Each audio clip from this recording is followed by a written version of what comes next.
We know that hurt moves through the world, perpetrated by action, inaction, and indifference.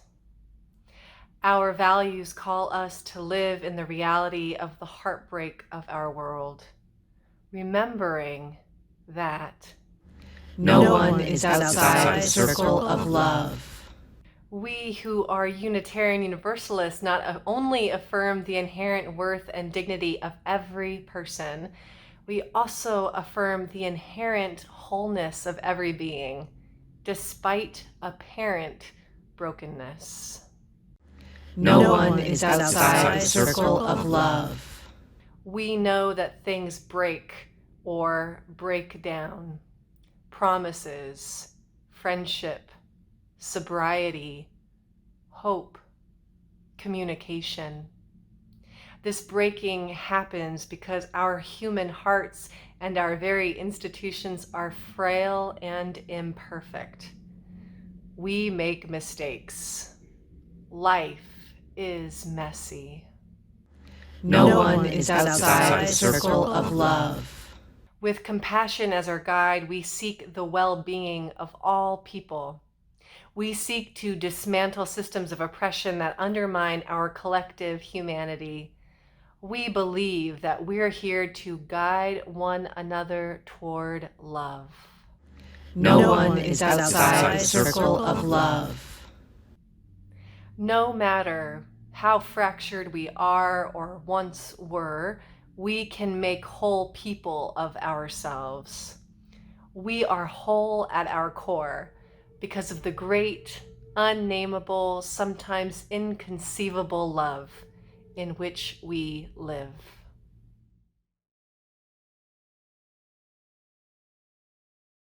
We are the Baja Four, representing Unitarian Universalists across southern Arizona. Though we come from different places, we share a common covenant of our Unitarian Universalist principles. I bring sand from the east side of Tucson, which is home to the Unitarian Universalist Church of Tucson. May we be grounded by this earth. I bring air from the Santa Rita Mountains, which stand tall to the east of Borderlands Unitarian Universalist. May we be enlivened by this air. I bring water from the San Pedro River, which flows up from Mexico to nourish the land and all its creatures around Sky Island Unitarian Universalist Church. May we be nourished by this water.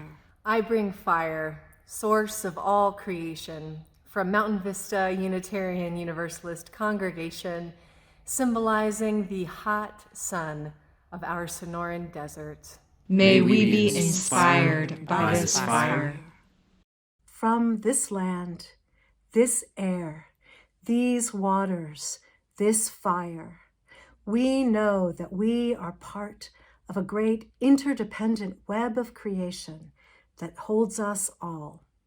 As Unitarian Universalists, we gather together as the Baja Four to acknowledge our interdependence with one another and with the whole earth. So it sounds like we are grappling. What are we grappling with? Land acknowledgements for me and for Borderlands UU have been a learning experience. We weren't doing them before our Baja 4 collaboration. And it feels just like this is the most recent learning that we're doing, is that we are hearing from UUs, indigenous UUs, that there are aspects of land acknowledgements that have become hurtful.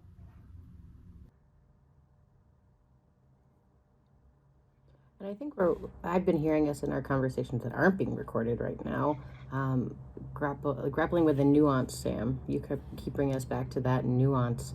That the experience I had was hearing from a colleague that after a check-in with about 20 or 25 other ministers, where we each named the lands, the indigenous people's lands who we were on, and some of us kind of fumbled through and said, I don't know, we haven't done the research, that practice in particular was really hurtful. So that he repeatedly hearing about all of the pain, that every time a land acknowledgement comes up, it brings this person pain, and that pain was exacerbated by hearing it 20, 25 times, sometimes presented in a contextualized way and sometimes fumbled through, and that was the particular harm I've heard about.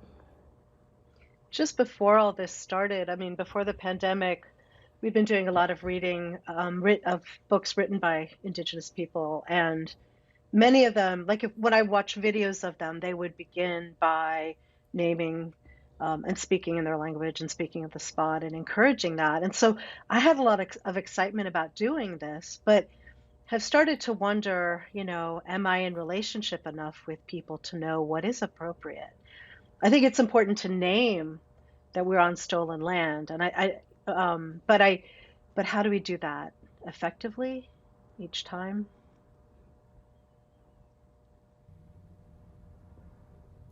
Yeah, I appreciated a article that's been kind of floating around in UU sphere and among us by a trio of anthropologists, and maybe we can link that in some notes. But their emphasis was on kind of the way that a practice that was once maybe more of a radical act became a popular act, that then when something becomes popular, it loses its roots and can lose its nuance, and it can become something you just do and check off, okay, we did the right thing.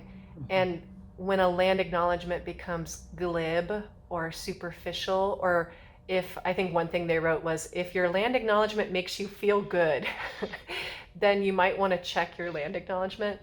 And so I've been grappling with ours because I don't think I've ever felt good per se when I hear ours. What I've appreciated about how we've grappled with it so far is that there is an acknowledgement of the historic realities of harm and the ways things happened, that we've learned through mistakes and learning not to use words like steward or gratitude, that we've really gotten clear that this isn't like a thank you, but it's ours now, but that it's like there has been harm and there's still harm and people are still alive. I've those parts of it to me feel like I don't want to lose the importance of truth telling. And then where I've always felt inadequate in our acknowledgement is that follow up piece of, does my congregation have capacity to do real relationship with indigenous sovereign people who are part of those movements? Do we, as the Baja Four, would we start that? And I feel like there's an invitation in that of what does that look like? Is that where we as congregations, as Baja Four, want to go? So you've just heard, well, Matthew, is there something more to add? I really appreciate the idea that there's some place to go, because we've done a lot of work in trying to capture the past, name the present, but that there's some place for us to go, and that it isn't a comfortable place necessarily when we head towards it. I really appreciate, that's what I'm hearing in our conversation about it.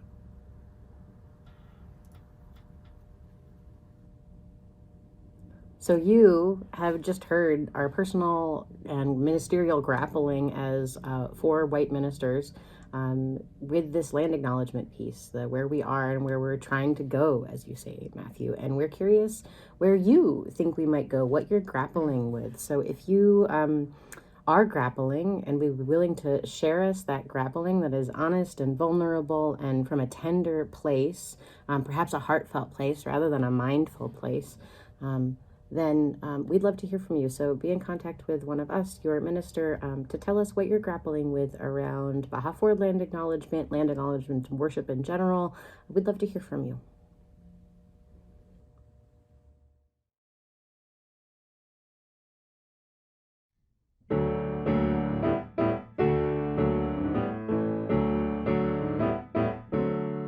Come, thou fount of every blessing, tune our hearts to sing thy grace. Streams of mercy never ceasing, call for songs of loudest praise. While the hope of life's perfection fills our hearts with joy and love, teach us ever to be faithful, may we still thy goodness prove.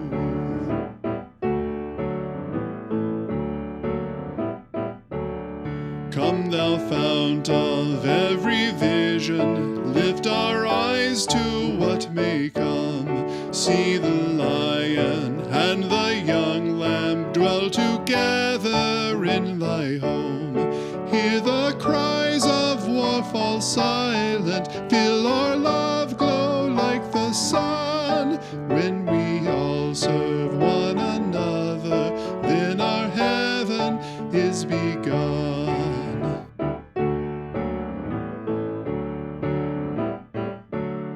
Come, thou fount of inspiration, turn our lives to higher ways. Lift our gloom and desperation, show the promise of this day.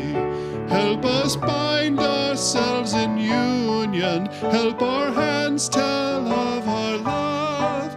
With thine aid, O fount of justice, earth be fair as heaven above.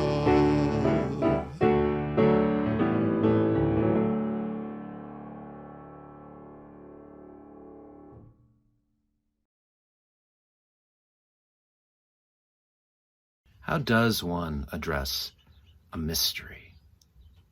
Cautiously, Let us go cautiously then, to the end of our certainty, to the boundary of all we know, to the rim of uncertainty, to the perimeter of the unknown which surrounds us. Reverently, let us go with a sense of awe, a feeling of approaching the powerful holy whose lightning slashes the sky, whose persistence splits concrete with green sprouts, whose miracles are present in every place and moment. Hopefully, out of our need for wholeness in our own lives, the reconciliation of mind and heart, the conjunction of reason and passion, the intersection of the timeless with time. Quietly, for no words, will explain the inarticulate or summon the presence that has always been present, even in our absence. But what shall I say? Well, anything. Any anger, any hope, any fear, any joy, any request, any word that comes from the depth of being addressed to being itself. Or perhaps nothing. No complaint, no request, no entreaty, no thanksgiving, no praise, no blame, no pretense of knowing or of not knowing. Simply be in the intimate presence of mystery, unashamed, unadorned, unafraid. And at the end, say, Amen.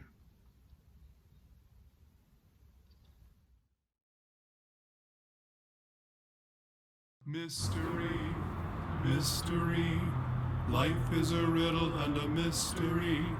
Mystery, mystery, life is a riddle and a mystery. Where do we come from? What are we? Where are we going? Where do we come from? What are we? Where are we going? Where do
Hi, friends. Sonora, the javelina, our Baja 4 mascot, and I have a question for you today.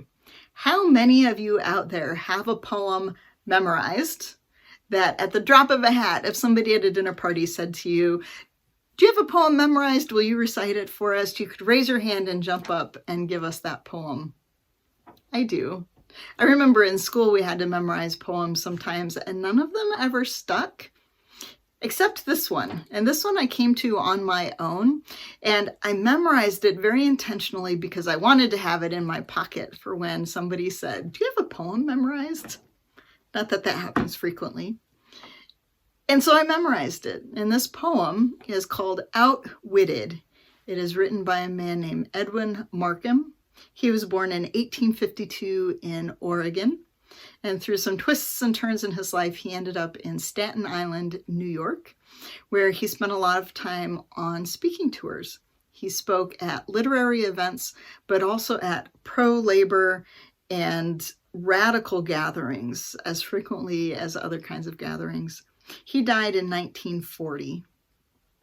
He was a prolific letter writer, and he has correspondence with many important figures of his day, including Ambrose Bierce, Jack London, some of you might have read him, Carl Sandburg, Herbert Hoover, Amy Lowell, Theodore and Franklin D. Roosevelt. So lots of big names he was in correspondence with.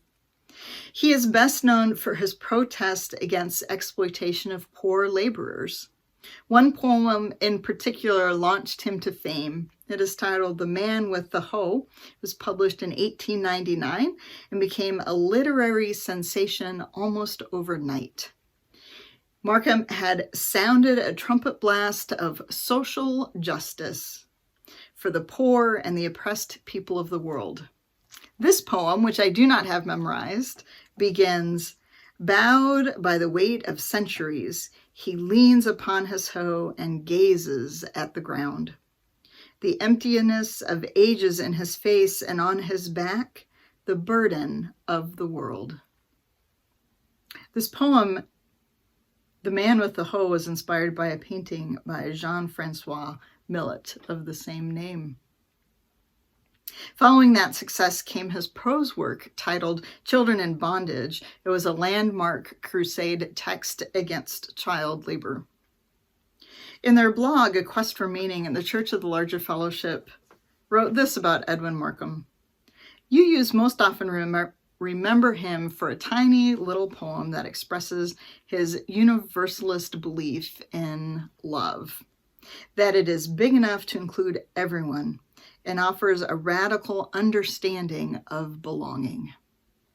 The poem, called Outwitted, expresses universalism's love big enough to offer belonging to every human soul, not because everyone is like us or even necessarily likable, but because love is big enough to include everyone. For me, universalism, and this poem in particular, allow us to say not only that there is a love so big that none of us is excluded, it also allows us to say that there is enough of that love to go around.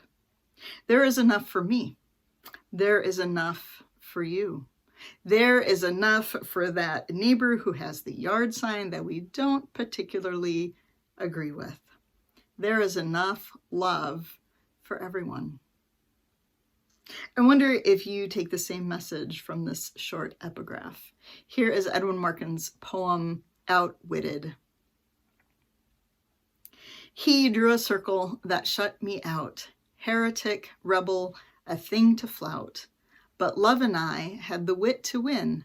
We drew a circle that took them in." So I invite you, having heard the poem that I have memorized, is there a poem or an epigraph that you know, that you have memorized, that you pull out at dinner parties? Is there anything that you have in your repertoire that's specifically about universalism and about an abiding love that surrounds all of us? If not, I invite you to memorize this short little poem, Outwitted. It's the perfect poem to pull out when you need the reminder that love is big enough for everyone, including that neighbor. I invite you, in this time where we can't have in-person dinner parties, to imagine that I've just asked you at a dinner party, what do you have memorized? Share that with us. Record yourself just on your phone. Have your neighbor do it. Share a poem or a short piece that you have memorized. Look forward to seeing those, and you can email them right to Sonora, and we might be sharing some of those on our social media in the future. So as we begin this month exploring beloved community, know that there is a love strong enough to hold you and big enough to welcome everyone in.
Hey, y'all. It is good to be back in this Foursquare way in conversation with all of you. So we are starting the next 4 services of ours. November's theme is beloved community, and December's theme is belonging. And in our conversations, we worship planning team came to this realization that universalist heritage could really be a thread to carry us through belonging, or through beloved community into belonging. So this is the beginning of a series of a deep dive into our universalist heritage, and this first service is setting the table. Of seeing what of our universalist history and heritage and roots is inspiring us today as Unitarian Universalists. So the prompt that I've brought for my colleagues today is, what of our Universalist history will help us build a better Unitarian Universalism or move us towards a beloved community? What do you say? Well, I came into Unitarian Universalism having a lot of feeling and passion behind the word universalist, and started to wonder if I had made some assumptions about what it really meant in terms of history and theology. Did it mean that all philosophies and religions and beliefs could offer some insight? Or was it more specifically that Christianity, that version of Christianity that all are saved? This is universal. And I realized, of course, historically it has been both. And I really love one of the stories about the transition in the 1940s. What was then called the Universalist Church of America tried to join the Federal Council of Churches and kept being told they were not Christian enough. And so at one point, they just decided, well, we should embrace the name. And so their general superintendent, Reverend Robert Cummins, in 1943 said to them, Universalism cannot be limited either to Protestantism or to Christianity, not without denying its very name. Ours is a world fellowship, not just a Christian sect. For so long as universalism is universalism and not partialism, the fellowship bearing its name must succeed in making it unmistakably clear that all are welcome. A circumscribed universalism is unthinkable. And so I love the way they embrace the name. You're not going to accept us? We're going to go full tilt on this universalist idea. And I think there's a promise and a peril in the name. And even in the promise, I wonder if we always live up to how inclusive we could be. There are things I think we need to do to move outside church at a time when people are not trying to join institutions. But of course, our churches are kind of our bedrock. But how can we appeal more broadly? And also, the very word universalist may not be the best one for us, may not be as inclusive as we've thought. Zara, who's co-minister of activism and co-director of the Black Lives Matter Phoenix Metro, says, whatever you think is universal, it doesn't exist, because universalization is colonization. So whenever you call an organization to do something that is universal, what you're saying really is that you have to assimilate people of color to be in relationship with that larger group. And in order to, you bring in different colored faces, but it's still being processed in a white way. So you have to be really careful about that word. And I think part of our history and part of our moving forward is grappling with the promise and peril of that universalist name.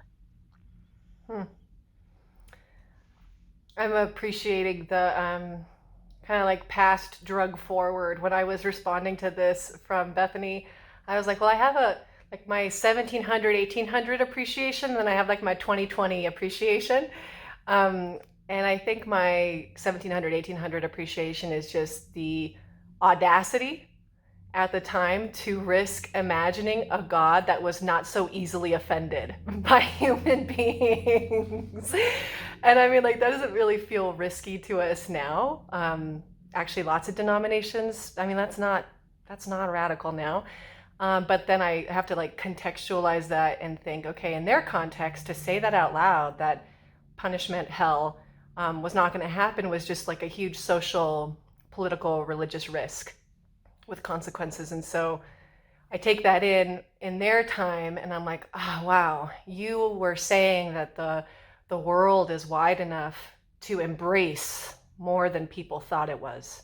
That the world can hold it. Like if I cause harm, that I'm not alone. I'm held. If I experience harm, I'm not alone. I'm held.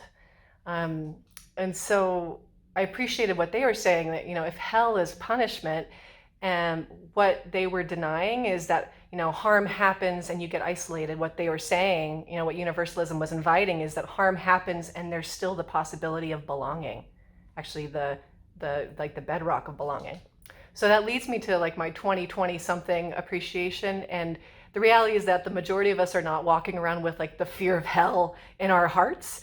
But we do have fears we are walking around with, and we do have hells of our own making. And the hell of our own making in terms of dominant culture is kind of like a conditional belonging held together by obedience, with punishment in a world of scarcity. So it's like you have to, or else, and unless you do, there's not enough. And so if I like drag universalism into the future, I think it's like a countercultural belonging that says you belong by choice, by dignity, in a world of enoughness. So it's like you have agency, you have a role to play, and together there is enough for all of us. So if I think about that in practice, then congregations that are universalist are really, really radical places.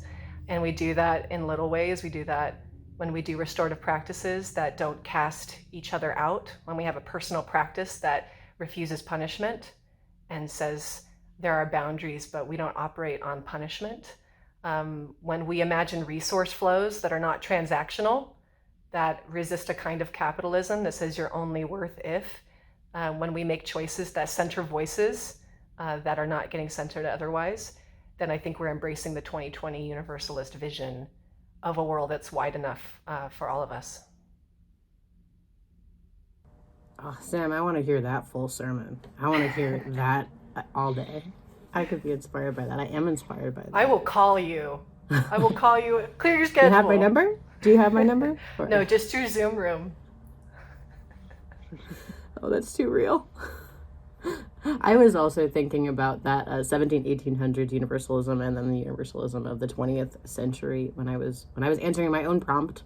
And one quote that I've been coming back to recently is Reverend Louis Beals Fisher, who said, "Universalists are often asked to tell where they stand. The only true answer to give to this question is that we do not stand at all. We move." And Fisher was writing he wrote this in 1921, this kind of almost call, really, I think, Tina, I heard some of it in what you were saying, this call to really claim universalism and reclaim the language in the Bible, because they were still using the Bible as their central sacred text, then to evolve, to reclaim, and to evolve with the times, to move. Fisher was specifically talking about marching and moving and doing social justice work, but I think there's a bigger opening that universalism came to when without hell in the picture, the focus moved to here. What do we do here on earth? And Fisher lands on we move, we create change, we adapt, we see ourselves as the one creating heaven here on earth, we've come to say. And a question comes up for me, and that is like, wow, that's a lot of pressure. How do we build heaven here on earth? Like, how do we even begin? And modern universalism for me comes to a very simple answer, and that's hope. We have to have hope and center ourselves in hope of a better future.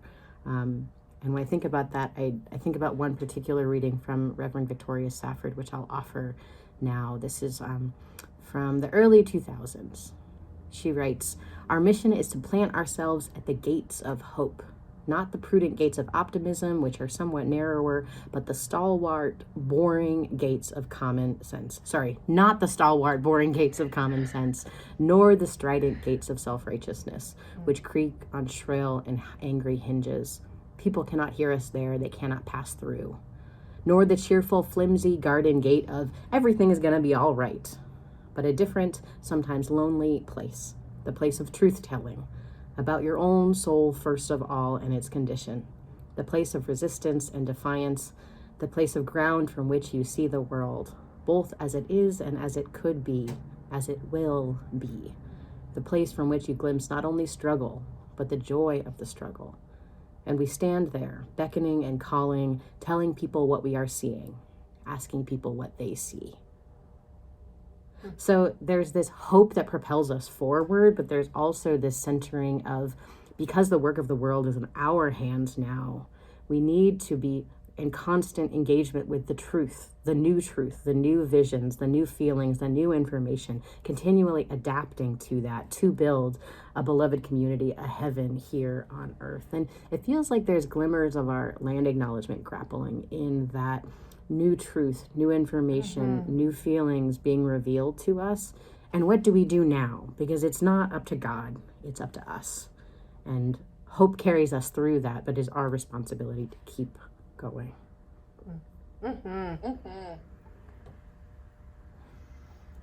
It reminds me, Bethany, what you're saying, of when I first became a Unitarian Universalist in my mid-20s.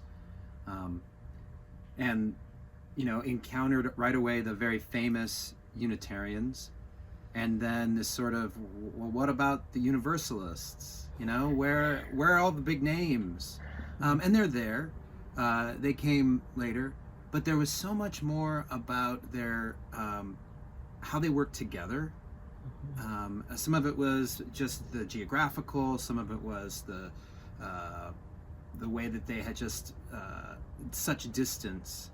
And not a lot of funds in the earlier days. But for me, then, it became more and more about community innovation, and particularly the theological innovations that really were challenging to the people of their times, and never shied away from stuff, is how I felt about the Universalists right away. And still feel very much about that, about that. And when I was thinking about that, innovation, I came across this quote by a Universalist, Clara Barton, who of course is a nurse who actually founded the American Red Cross. And she said this: "I have an almost complete disregard of precedent and a faith in the possibility of something better. It irritates me to be told how things have always been done, and I defy the tyranny of the precedent.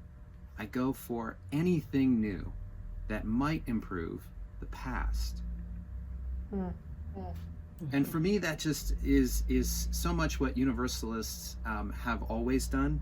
I mean, from what we attribute to John Murray, "Give them not hell but hope and courage," to what we know was said by the Reverend Joanna Fontaine Crawford, our colleague, "Love the hell out of this world." There's been a collective innovation towards action, and hope, as you say, Bethany, love, but those are the primary acting tools that have had a chance, I guess, at liberation. And so for me, it's about that innovation of liberating us all, and dare I say universally. I know. I might just say that.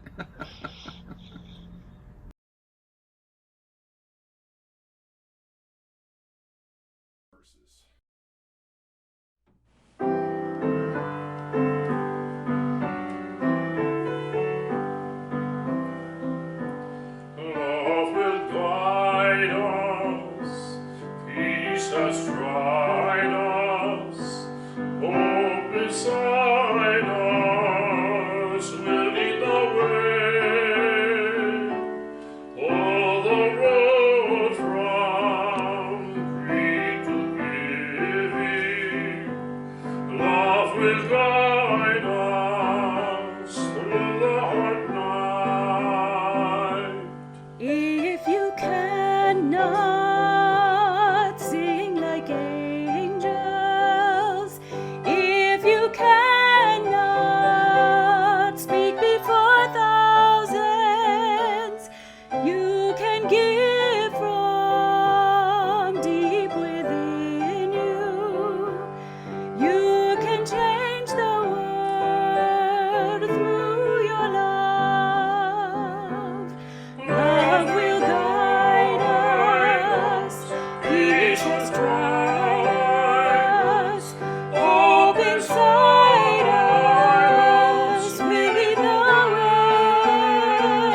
As we extinguish this chalice and go forth, may we always wrestle with truth and move with it. Hear these words from the Reverend Tanya Yadira Marquez. Do not fear agitation, for agitation is the rhythm of life itself, to be put into motion, to be stirred. Do not fear the movements that decenter what you always thought permanent. You carry within the center of your understanding the compass to show you the way. Carry with you the love that will hold you, the vision that will guide you, the relationships to all beings and the world that will ground you. Go in peace and in gentle agitation to stir this world to the side of love. No temas a la agitación, puesto que es el ritmo de la vida misma, ser puesto en movimiento, incitarte. No temas los movimientos que descentran lo que creías permanente. Llevas dentro el centro de tu entendimiento la brújula que te muestra el camino. Lleva contigo el amor que te sostendrá, la visión que te guiará, las relaciones con todos los seres y el mundo que te pondrán los pies sobre la tierra.